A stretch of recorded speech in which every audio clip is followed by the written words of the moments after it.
Non loin de Bourges, des armes à l'uranium appauvri ont été testées dans le plus grand secret. Alors les poussières d'uranium appauvri, elles se retrouvaient où? À l'extérieur, Donc dans la nature en fait. dans la nature. Ces munitions ont contaminé les zones de tir. Cet uranium, évidemment radioactif, émet toutes sortes de radiations. On ignorait totalement qu'il y avait des poussières qui étaient dangereuses. En France, l'armée passe ses essais sous silence, mais la vérité commence à apparaître sur un autre champ de tir, en Sardaigne. Là-bas, un procureur mène l'enquête. J'ai reçu beaucoup de menaces. Encore une ce matin. Des explosions de missiles et de munitions sont suspectées d'être à l'origine de cancers, mais aussi de malformations chez les animaux et dans la population. Ma fille est née comme ça. Elle est hydrocéphale. Elle a le crâne un peu déformé. Si vous voulez, vous pouvez monter, mais pas avec la caméra. Pendant de nombreuses années, les autorités ont voulu taire ce scandale sanitaire. Je ne les connais pas, tous ces enfants dont vous me parlez. Je ne les connais pas. Enquête sur ces zones d'essais militaires installées en plein cœur de l'Europe et sur ces armes sales, pourtant légales.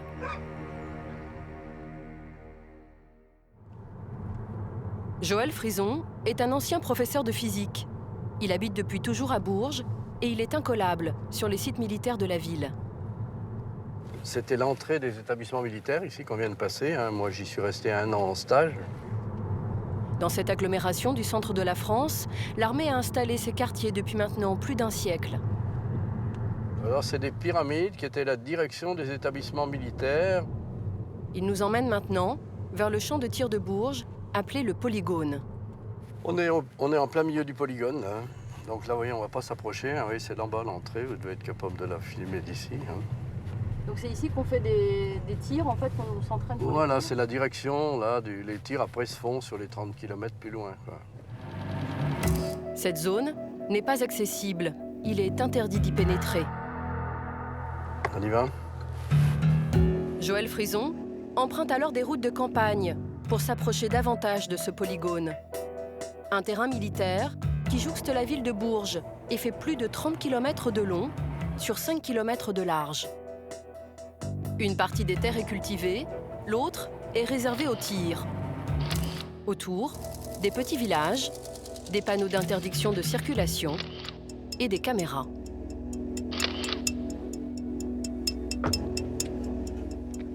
Joël Frison a commencé à s'intéresser à ce champ de tir lorsque l'armée a annoncé que des munitions en uranium appauvri y avaient été expérimentées. Quand est-ce que vous avez su en fait qu'on testait de l'uranium appauvri dans ce champ de tir? On l'a su en 2000, en gros.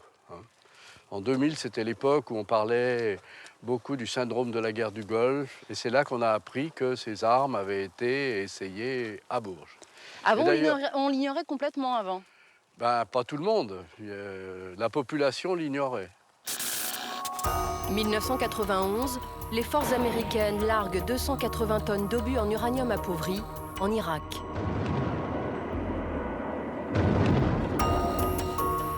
Quelques années plus tard, des médecins et des chercheurs suspecteront ces armes d'être à l'origine de maladies chez les soldats et de cancers dans la population irakienne. À Valence, au laboratoire de la CRIRAD, les scientifiques avaient eux aussi alerté sur les dangers de ces munitions. Bruno Charéron est le responsable de ce laboratoire indépendant. Dans cette boîte en plomb, une munition en uranium appauvri. Sur cet obus flèche, la partie en uranium appauvri, c'est cette partie. C'est vraiment le pénétrateur. Le problème, c'est la radioactivité. Démonstration avec ce scintillomètre.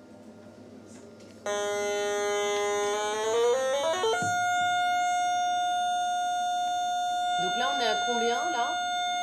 Donc là, on est à presque 3000 coups par seconde. C'est donc nettement plus radioactif que le niveau naturel. Pourquoi? Parce que ce pénétrateur contient 300 grammes d'uranium appauvri Cet uranium, évidemment radioactif, émet toutes sortes de radiations, alpha, bêta et gamma. Et les plus puissantes, les radiations gamma, arrivent à irradier autour de ce pénétrateur, vous le voyez, à plus d'1 mètre. Une fois la cible touchée, l'obus flèche en uranium appauvri contamine une zone bien plus large. À ce moment-là, la tête qui contient l'uranium est pulvérisée sous forme de micro-poussières et même de nano-poussières qui vont se répandre dans l'environnement, qui vont pouvoir, au gré des vents, se déplacer. Cet uranium qui va être inhalé par les militaires, mais par les populations qui sont autour de ces lieux de tir. Cet uranium va irradier les poumons, évidemment. Une partie va passer via la circulation sanguine dans le cerveau, dans les reins, dans le foie, s'accumuler sur les surfaces osseuses.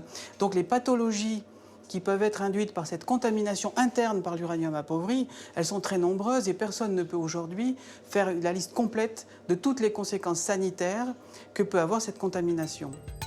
Au polygone de Bourges, dans quelles conditions les tirs à l'uranium appauvri ont-ils été réalisés?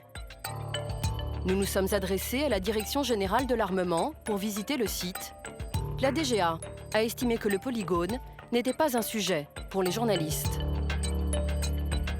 Votre demande de reportage concerne une question d'intérêt local qui a déjà donné lieu depuis 2001 à divers échanges avec les mairies riveraines du polygone. En conséquence, nous ne pouvons pas accéder à votre demande. Un technicien qui travaille sur le champ de tir a accepté de nous rencontrer. Ce représentant syndical est un peu réticent à l'idée de nous parler. Quelque part, on est quand même employé du ministère de la Défense. C'est plus un sujet qui fait un peu polémique dès qu'on parle de l'uranium. Dès le début de l'entretien, Jean-Pierre Bourret relaie le discours rassurant de la direction du polygone. Un barreau d'uranium appauvri n'est pas plus dangereux qu'un barreau d'acier. Ça, c'est ce qu'on vous disait. Et je pense. Bah, mais un barreau, je dirais, qui est posé sur la table est complètement inerte. Vous mettez un compteur Geiger à côté d'un barreau d'uranium appauvri, il y a une radioactivité qui n'est pas celle de l'air ambiante. Au bout de plusieurs années. Ah non, immédiatement, tout de suite, le compteur Geiger, il repère qu'il y a de l'uranium appauvri dans la pièce, et plus vous en approchez, plus ça émet. Vous n'étiez pas au courant?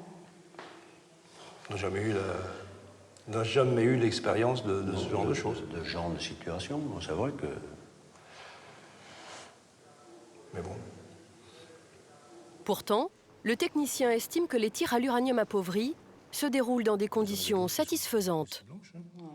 Il nous montre sur ses vues aériennes la zone où 1400 obus flèches ont été expérimentés depuis 1990. Regardez.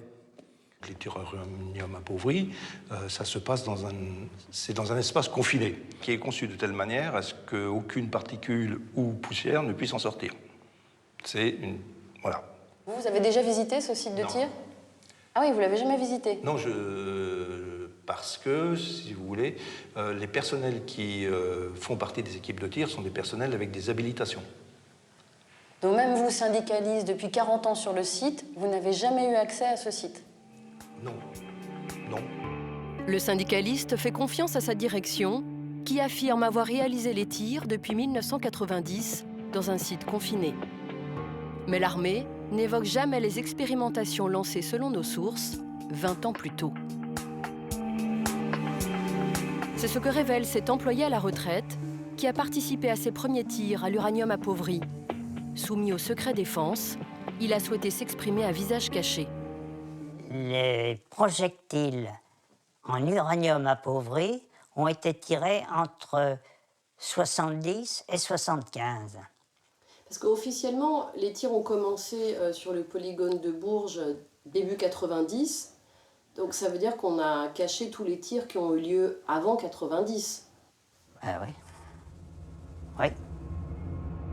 Ces tirs, que la Direction générale de l'armement a préféré taire, se déroulaient dans des conditions rudimentaires.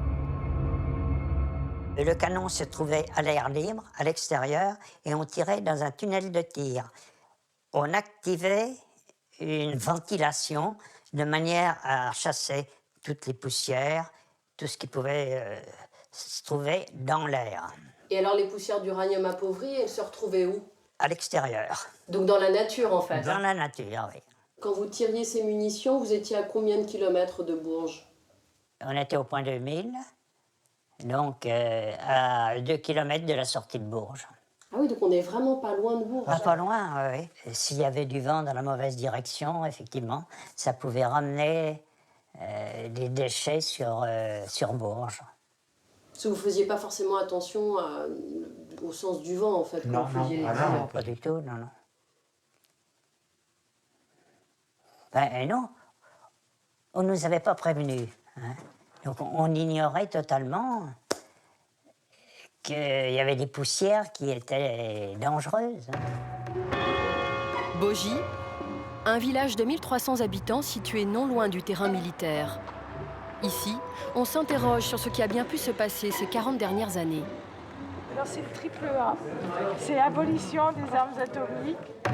Ce soir, Joël Frison, avec son association Alerte Uranium, organise une réunion d'information sur les essais, mais sans représentant du polygone. Ces dernières années, les courriers qu'il leur a envoyés sont toujours restés sans réponse.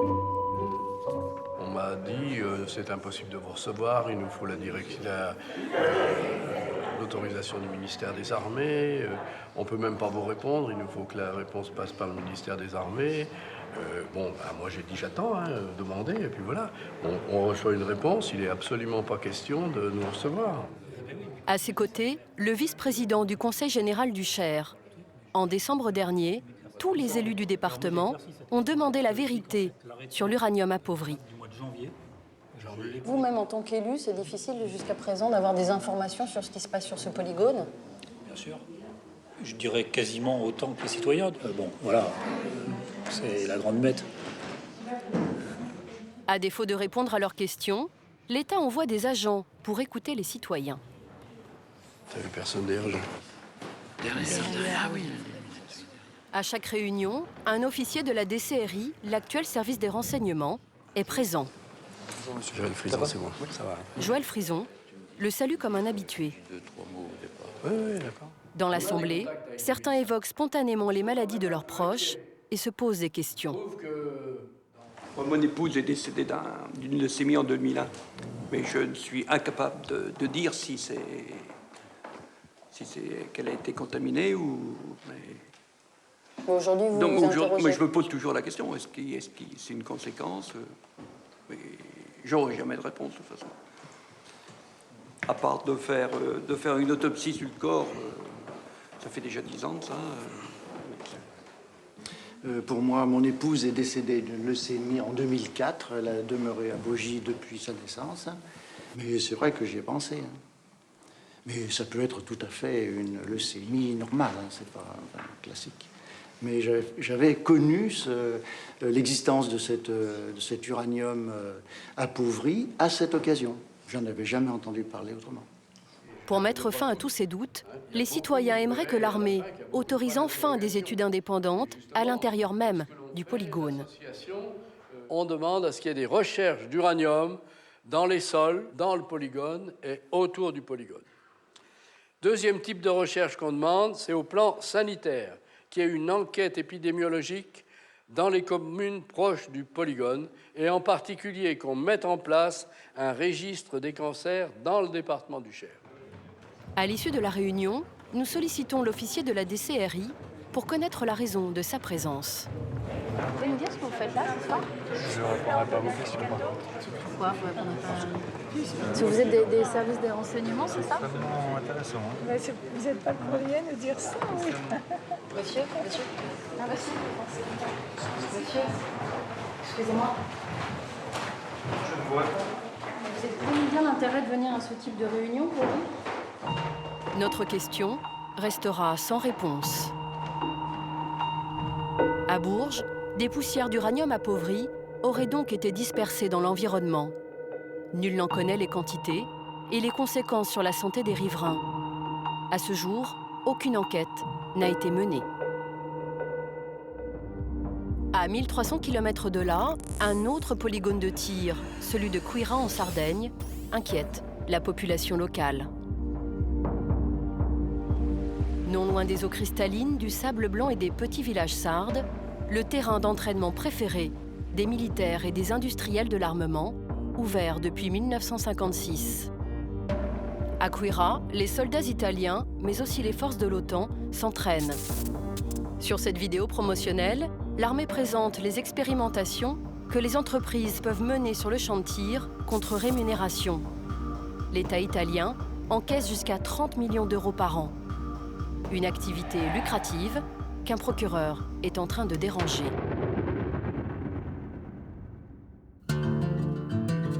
Tout commence dans le village sarde d'Escalaplano. En 2005, un événement vient rompre la tranquillité de ses habitants. Un agneau mort est déposé devant la porte de ce photographe. Stefano Artizzu le prend immédiatement en photo, et pour cause. Il avait la tête, comment dire, il n'avait pas de bouche, ni d'yeux. Il avait des oreilles, mais pas au bon endroit. Quand des gens plus compétents l'ont vu, ils ont dit qu'il avait 2 têtes. Mais pourquoi on vous l'a apporté? Il voulait laisser une preuve que ce que l'on suspectait existait vraiment. Stefano Artizzu évoque les tirs menés sur le polygone de Quirra. Les bergers laissent paître leurs moutons en plein cœur de la zone militaire. Et c'est ainsi depuis plus de 60 ans. Le polygone part du village de Perdas de Fogu et s'étend jusque sur la droite, là, au niveau des montagnes, et il descend jusqu'à la mer. Toute la zone, tout l'horizon en face, là, qui part de Perdas de Fogu, tout ça, c'est le polygone militaire. Stefano, comme les habitants de Bourges, ignorait tout des essais menés à Quirra. Il y a des années, on entendait des coups de feu. C'était des explosions. Personne ne savait ce que c'était. À Turin, à l'Institut Polytechnique, Massimo Zucchetti, professeur en radioprotection, est chargé d'étudier l'agneau mal formé. Et voici ce qu'il découvre dans les os de l'animal. Nous avons trouvé dans les os du crâne, dans les os du tibia, du radius et de l'humérus une présence anormale d'uranium. En particulier une concentration importante d'uranium-234 par rapport à l'uranium-238. Ce n'est pas compatible avec la présence d'uranium naturel.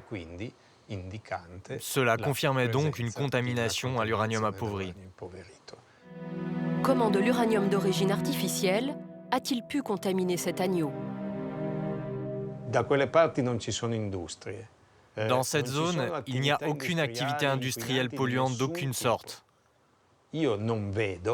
Alors je ne vois pas d'autre responsable que la base militaire et ses activités.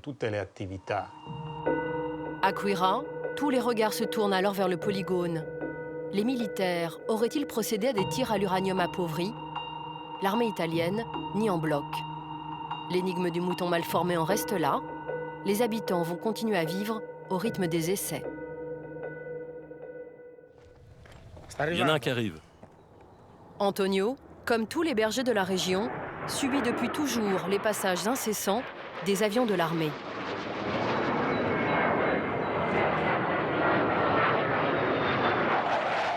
Ce matin-là, depuis 8 heures, un avion survole la zone toutes les minutes. À force, tout cela me donne des migraines. Vraiment, ça fait mal à la tête. C'est devenu impossible de vivre ici. Ces nuisances sonores, Antonio les supporte d'autant moins depuis que son frère est décédé en 2008 d'une leucémie. Lui aussi était berger, lui aussi vivait dans le polygone, en face de cette base, de Quirra. Après 7 ans de calvaire, il est décédé à Rome.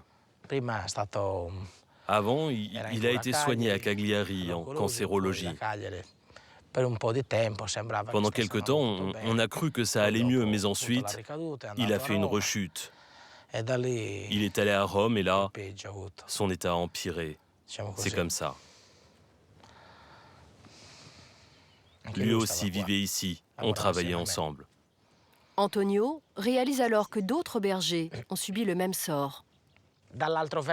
Sur l'autre versant, à cet endroit, il y a eu 2 morts. À chaque fois, des leucémies. Puis, là, à cet endroit-là, où il y a l'étable au fond, il y a eu 4 cas. 4 frères malades. 2 sont décédés. Antonio compte les malades et les morts sans bien comprendre ce qu'il se passe.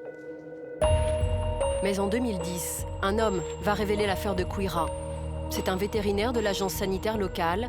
C'est la première fois qu'il accepte de rencontrer des journalistes. Giorgio Mellis nous a donné rendez-vous sur un parking. Il semble très tendu et refuse de se rendre à proximité du polygone. On ne pourrait pas aller dans le polygone? Non, moi non. Vous, oui.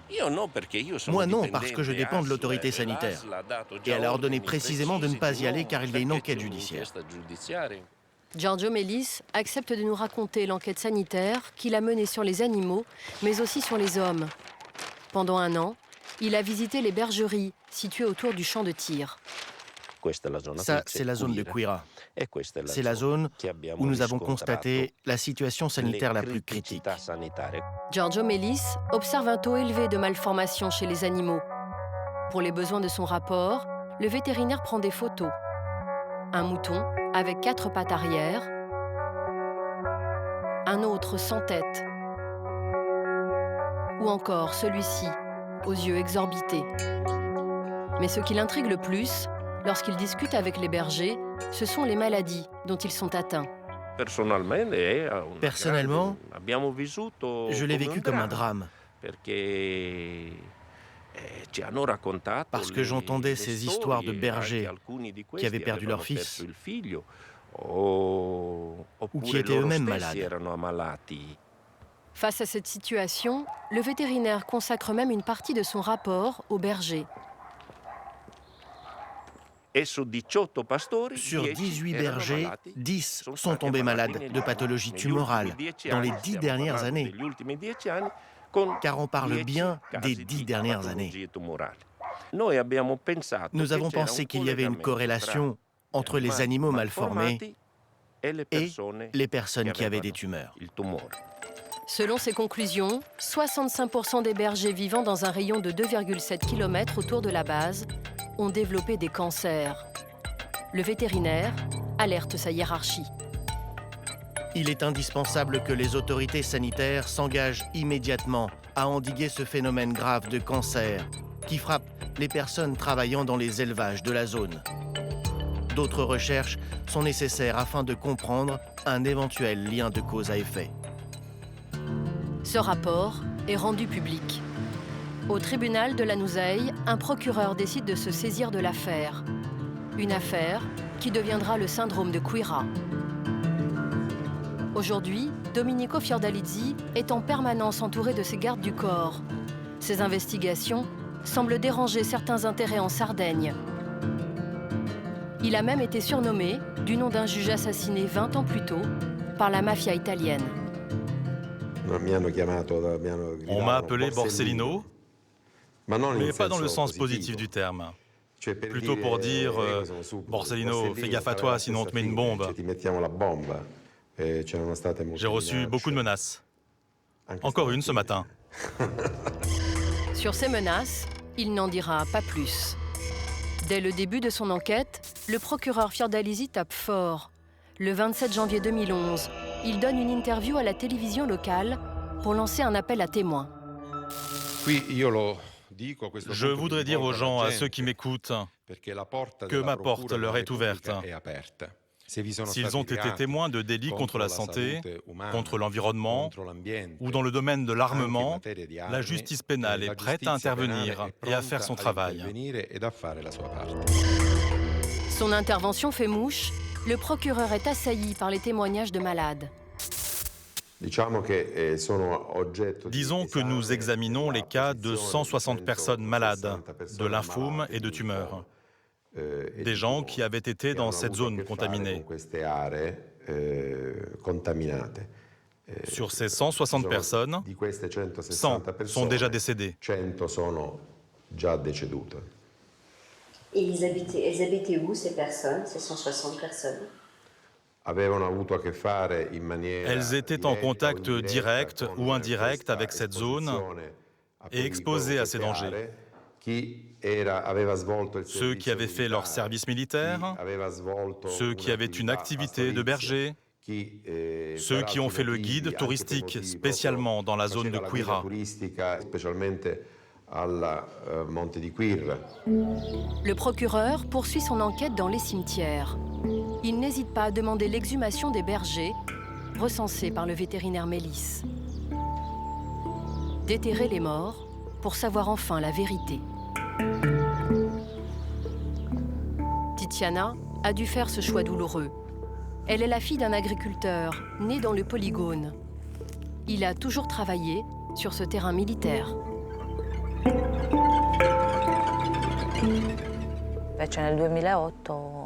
En 2008, mon père a eu un lymphome non-Hodgkin qui l'a emporté. En peu de temps? Oui. Il y a 6 mois, elle reçoit ce document. C'est l'avis d'exhumation du procureur.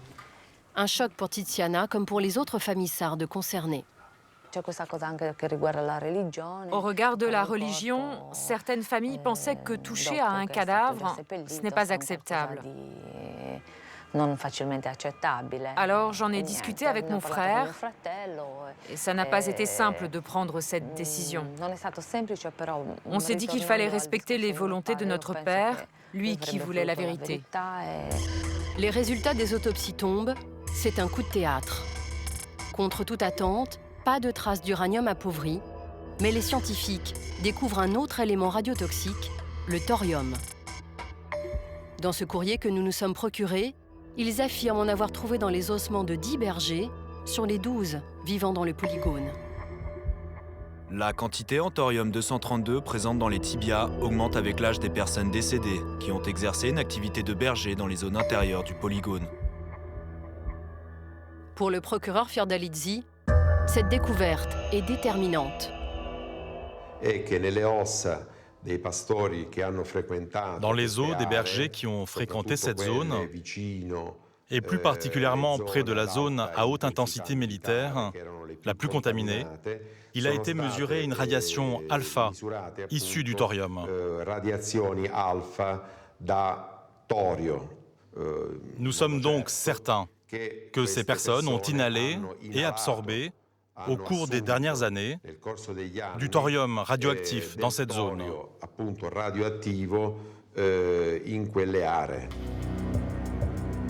Pour comprendre ce qu'est le thorium, ce métal radiotoxique, nous sommes retournés en France, à la CRIRAD.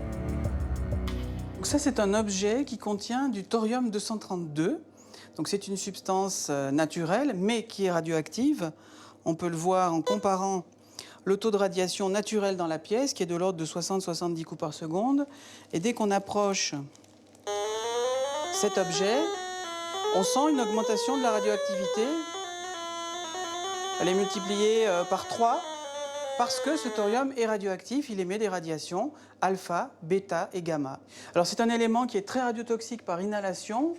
On peut l'illustrer avec ce graphique sur lequel on compare la dose en microsieverts pour un nombre de becquerels inhalés. Et vous voyez que ce thorium-232 a un coefficient de radiotoxicité par inhalation comparable à celui du fameux plutonium et nettement supérieur à celui de l'uranium. Donc le fait de respirer des poussières de thorium, ça présente des risques pour la santé qui sont importants parce que cette substance radioactive, surtout si elle est sous forme de fine poussière, va pouvoir être inhalée, donc irradier les poumons. Une partie va passer dans la circulation sanguine et atteindre un certain nombre d'organes, comme avec l'uranium, et donc générer des risques potentiels à long terme sur l'ensemble du corps. D'où vient ce thorium-232? Est-il lié à l'activité militaire? Voici la liste des missiles expérimentés sur le polygone de Quirra depuis les années 70. Parmi ces armes, le Hawk, de fabrication américaine, ou encore le Vettore Alpha, conçu par les Italiens.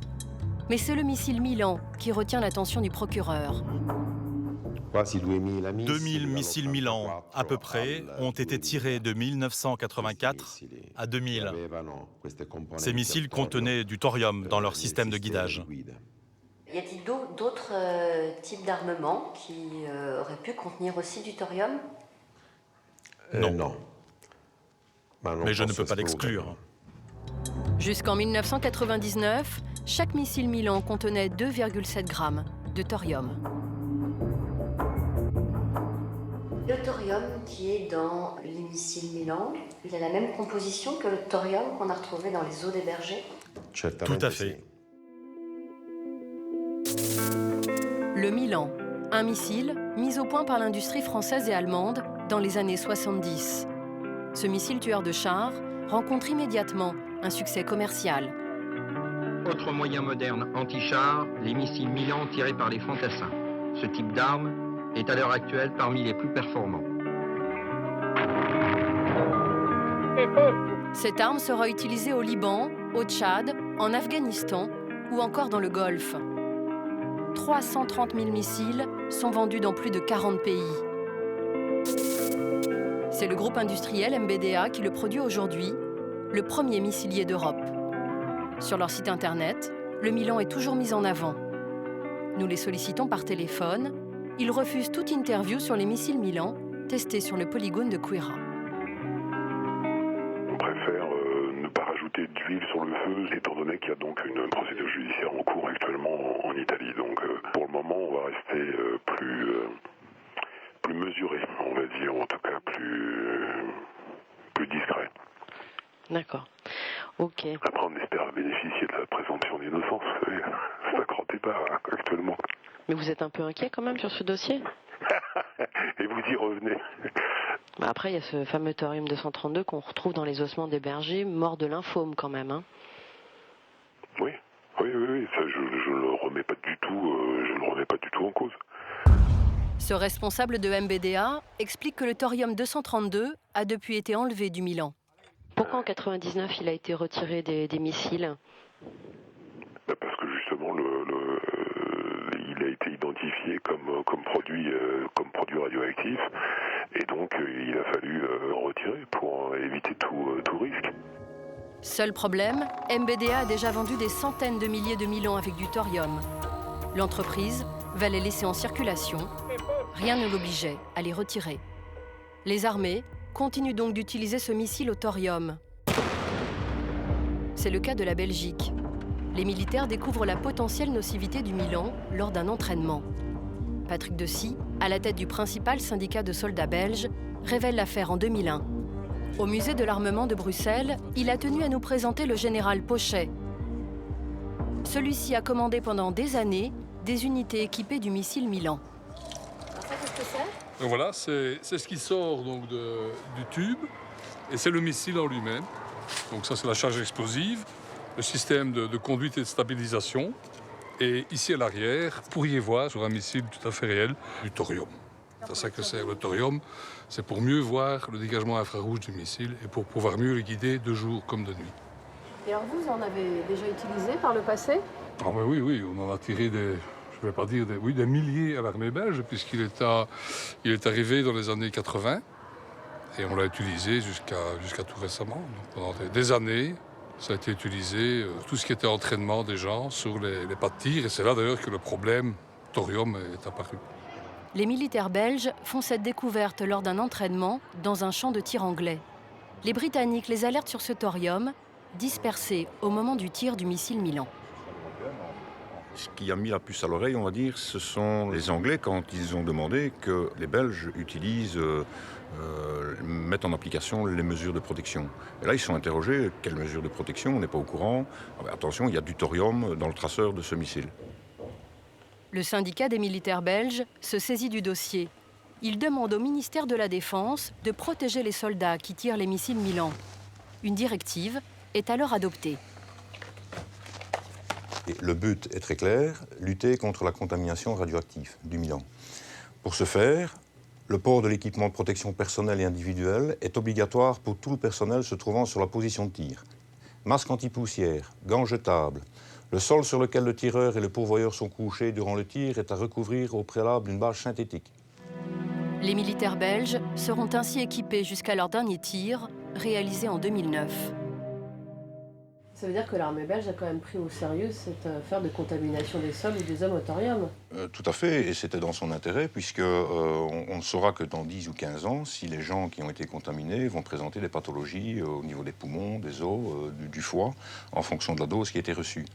Donc il était dans l'intérêt de la défense de pouvoir répertorier tous ces gens qui ont tiré, et si un jour, par malheur, certains devaient se plaindre et pouvoir faire un lien de cause à effet entre une pathologie du foie, par exemple, et à ce moment-là, la défense indemniserait le personnel qui a été contaminé. Selon nos informations, du côté français, les soldats ne se sont jamais protégés contre ce thorium contenu dans les missiles. Mais dans quelles conditions ont-ils été tirés sur le polygone de Queyras? De retour en Sardaigne, nous nous rendons à la base principale. Bonjour. Nous voulons parler au colonel Frézy. Un sous-officier vient nous annoncer que le colonel Frézy, chargé de la communication, refuse de nous recevoir. Le colonel Frézy me fait dire qu'il ne vous autorise pas à entrer. Et vous ne pouvez pas accéder non plus à la zone du polygone. Une fois le sous-officier parti, nous engageons la conversation avec un autre militaire. Et vous pensez quoi, vous, de la situation? Je ne sais pas. Je crois que la presse a exagéré le problème. Enfin, je veux dire la presse locale. Pourquoi? On a reçu des résultats d'analyse et on a bien vu que tous les poisons dont la presse parlait n'existent pas. Le soldat fait référence à une enquête commandée par l'OTAN, une enquête qui disculpe totalement les activités militaires du polygone de Queyras. C'est à Milan que se trouve la SGS, la société qui a réalisé cette étude. Cette multinationale est la première entreprise au monde d'analyse et de certification. Le chargé de la communication est présent, le directeur général s'est lui aussi déplacé.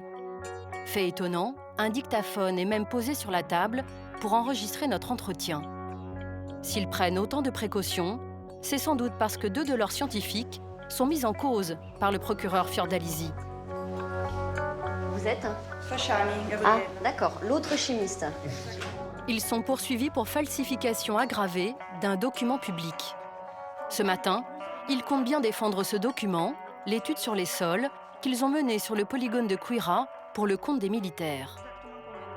Combien d'échantillons? En total, de sol, c'est fait plus de 700 échantillons. D'accord. Donc c'est un gros travail pour vous. Oui, oui, oui. Combien de mois de travail sur ces Alors, du début de l'échantillonnement jusqu'à la consigne du rapport final, il y a 2 ans de travail. 2 ans de travail. 2 ans de travail, oui.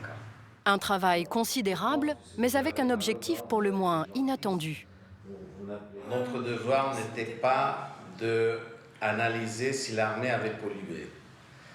L'activité était de faire une photographie de la zone, de la situation, mais de ne donner aucune réponse au point de vue de la pollution. Pour cela, les militaires leur ont indiqué les lieux des prélèvements et la trentaine de métaux lourds, dont le thorium, qu'il fallait chercher dans les sols. Les scientifiques obtiennent ainsi des résultats très rassurants. Là où il n'y avait pas d'activité militaire et là où il y avait activité militaire, il n'y avait pas de différence. Le procureur a des doutes sur l'étude des chercheurs, d'autant plus qu'il découvre un lien entre l'entreprise SGS et l'industrie de l'armement. Sergio Marchionne, le président du conseil d'administration de la SGS, est aussi le directeur général de Fiat. Et des filiales de Fiat produisent des moteurs d'engins militaires et des chars pour l'armée italienne. Le président du conseil d'administration de SGS est aussi le patron de Fiat, je ne dis pas de bêtises. C'est vrai. D'accord. Fiat, qui est effectivement en gros une entreprise qui fait de l'armement, qui a effectivement des sociétés qui font de l'armement, donc Alenia, etc., et qui utilise beaucoup ce territoire du polygone. Que je sache, Fiat ne fait pas d'armement, fait des voitures. Et je ne savais pas que... J'apprends qu'il fait des activités sur le polygone Fiat. Bon. Mais vous comprenez le doute qui règne autour de ce rapport commandé par les militaires à une société qui a des liens avec l'armement? Vous comprenez? Non, franchement, je ne comprends pas. Pour ces chercheurs, l'activité militaire n'a donc eu aucun impact sur l'environnement du polygone. Pourtant, ces vues aériennes de la base de Quira révèlent des terrains dépourvus de végétation, des paysages lunaires. Le procureur Fiordalizzi est convaincu que ces cratères sont des zones contaminées. Dans cette zone, les fosses ont été creusées par les explosions. Il y en avait du matin au soir, et cela pendant des mois. Il mandate alors d'autres chercheurs, cette fois-ci indépendants de l'armée. Leurs résultats seront bien différents de ceux de la SGS. Le toxicologue Pierluigi Caboni travaille à l'université de Cagliari en Sardaigne. Mettez-les là. Lui aussi a procédé à des prélèvements, plus de 500 échantillons sur le polygone de Quira. Et les taux de métaux lourds trouvés par le professeur Caboni sont cette fois inquiétants. On a trouvé des concentrations parfois 100 fois plus élevées que la norme. Le toxicologue s'intéresse à ces cratères qui avaient intrigué le procureur. 2, 3, 4, 5, 6, 7. Ces photos révèlent l'origine de ces cratères, la destruction d'armes obsolètes. Ces images inédites, prises par les soldats eux-mêmes, sont des pièces à conviction. On y voit les militaires faire exploser de vieux obus et provoquer ainsi des nuages de poussière de métaux lourds.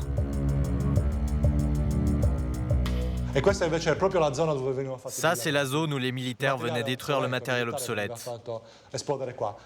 Regardez ici. Ce sont tous les cratères formés par ces explosions.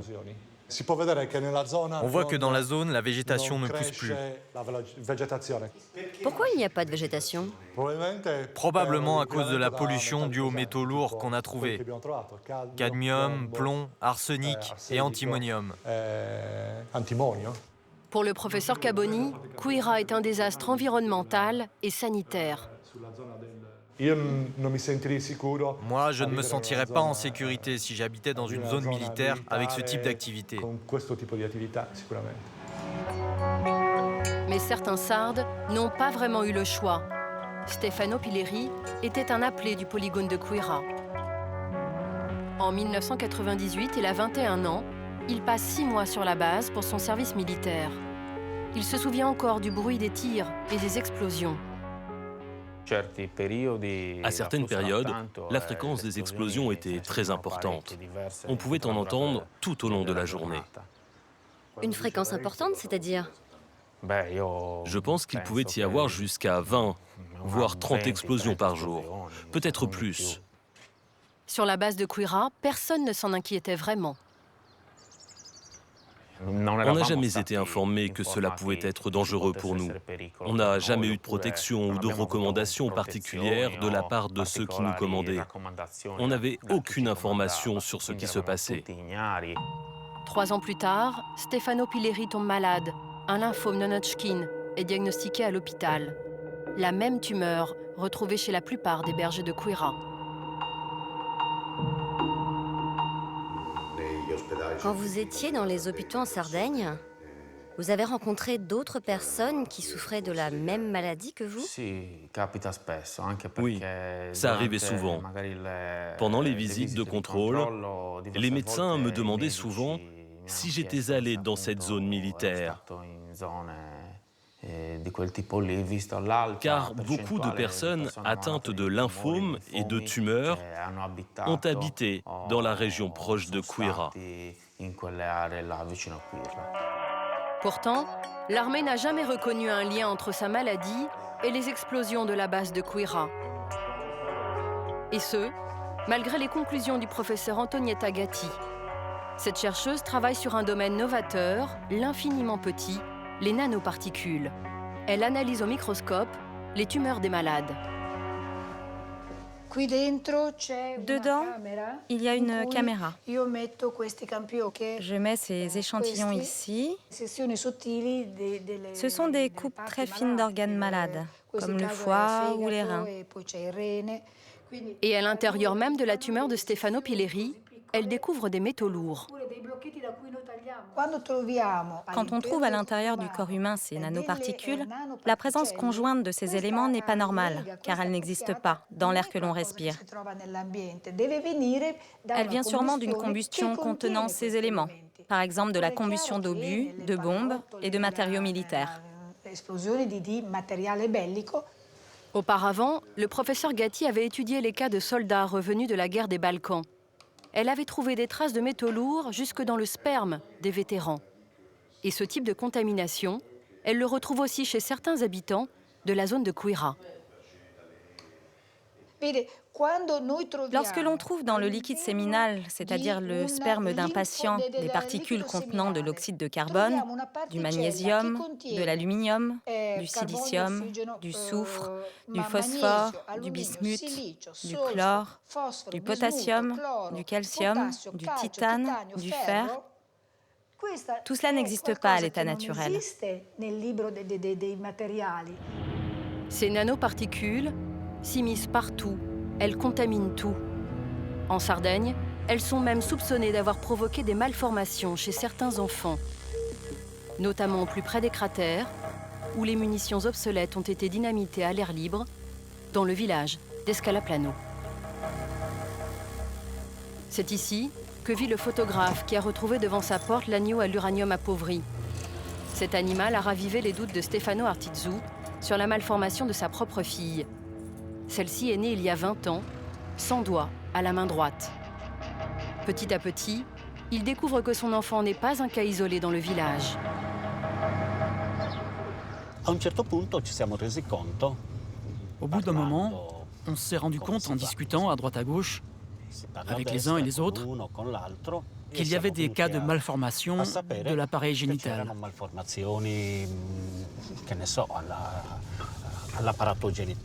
Et aussi d'autres malformations qui concernaient les organes digestifs.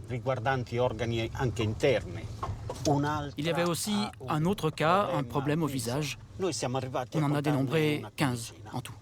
Entre 1988 et 1992, 15 enfants malformés sont nés dans le village. Face à cette hécatombe, Stefano tente de mobiliser les habitants en vain. La honte sera plus forte que le désir de vérité. On nous a dit qu'on se trompait, que ce n'était pas vrai, qu'il n'y avait aucune raison de s'inquiéter. Tout le monde, même leurs parents, voulait les cacher. Ce qu'ils voulaient, c'était dissimuler l'ampleur du phénomène. Seul contre tous, le photographe abandonne son combat. Les enfants malformés d'Escalaplano restent cachés, à l'abri du regard des villageois. Aujourd'hui, le sujet est tabou, le nom des familles gardé sous silence. Nous finissons par trouver l'adresse de l'une d'entre elles. C'est Linda. Ma fille est née comme ça. Elle est hydrocéphale. Elle a le crâne un peu déformé. Si vous voulez, vous pouvez monter, mais pas avec la caméra. À l'étage, Maria, sa fille, est allongée sur un lit médicalisé. À 24 ans, elle a le corps d'une fillette de 5 ans. Voilà pourquoi je ne voulais pas de caméra. Son crâne est déformé, ses membres atrophiés et paralysés. Sa bouche reste grande ouverte, car ses dents ont poussé à l'intérieur de son palais. Maria a du mal à respirer. Elle entend, mais elle ne peut pas parler. Maria est, comment dire, elle est éteinte. L'encéphalogramme est quasi plat. Maintenant, il est impossible de la laisser seule, car elle peut suffoquer, vous comprenez? C'est tellement difficile. À l'hôpital, ils m'ont dit qu'ils n'avaient jamais vu un monstre pareil. Pas vrai, Maria?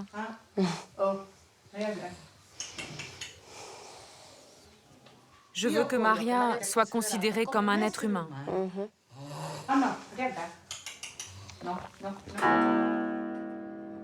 À la naissance de sa fille, cette coiffeuse a dû arrêter de travailler pour s'en occuper. Elle n'a jamais compris pourquoi la 11e de ses enfants était née comme ça. J'ai fait toutes les analyses à l'hôpital. Ils m'ont dit que ça ne venait pas de moi, que ce n'était pas de ma faute. Quand vous étiez enceinte de votre fille, est-ce qu'il y a un événement particulier, un événement militaire qui vous a marqué? Non, on entendait des explosions, comme des bombes. Comme on vivait à proximité, on voyait ces gros nuages. On ne pouvait pas savoir ce que c'était. Jamais on n'aurait pu imaginer que c'était nocif. C'était en 1988, l'année noire des Scalaplano, celle qui a vu naître la plupart des enfants mal formés.